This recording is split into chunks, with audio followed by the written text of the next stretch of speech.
Sveiki visi bičiuliai mylintys regbį, jau antrą kartą šiandien sveikinusi su jumis iš Šiaulių, iš Leborių gatvės stadiono, kur Baltijos top lyga vėl jūsų ekranuose ir čia antrasis šios dienos ir apskritai čempionato pusfinalis. Į Šiaulius atvažiavo Ąžuolas ir paruošė jie čia, nebijoju, egzaminą Šiaulių vairui Kalviui Jupojai. Trukus Šiaulių vairas Kalvis Jupoja atliks čia pradinį smūgį. Pradėjom likti ir gerą natą. Ir paskui praradėm iniciatyvą, prasileidom ganėtinai anksti taškus. Tas pirmas kėlinys turbūt buvo labiau nervingas nei visos rungtynės taip sudėjus. Antram kėlinį turėjom persvaros, turėjom iniciatyvą paėmę kažkokiu tai momentu.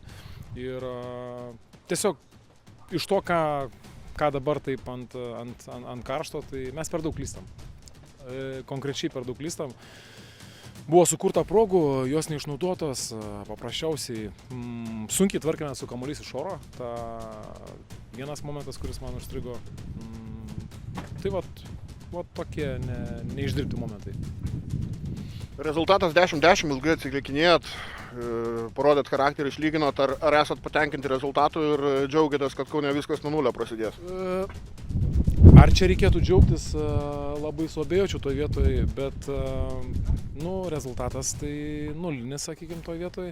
Gerai, kad išėjom į mačą ir išsilyginom, bet norėjo stygiam rezultatą mūsų naudai, bet yra kaip yra. We wanted to play a little bit more rugby, a little bit more to the edges, but unfortunately the weather conditions didn't allow it to. But still proud of the boys to get away with a draw. But we can do it all over again next week. So very even game, tough contest, but yeah, we got another opportunity to fix it next week. So now the game at the home court, are you happy about the result? Never happy with the draw. But like I say, it's square one now. It's just a normal win. We'll do the job. So yeah, we're looking forward to next week. Kuriuose, kaip sakiau, niekas čia pusiaukelėje neįsisprendė, nei viena iš komandų. Nepavyko įgyti jokio pranašumo. Ąžuolui gal pozityvas turėtų būti tik tas, kad atsakomasias rungtynės. Jie žais namie ir namie visada turbūt yra lengviau.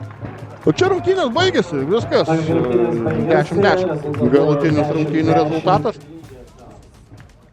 Ir viskas, kaip ir sakiau, spręsis Kaune po savaitės, spalio 5 dieną.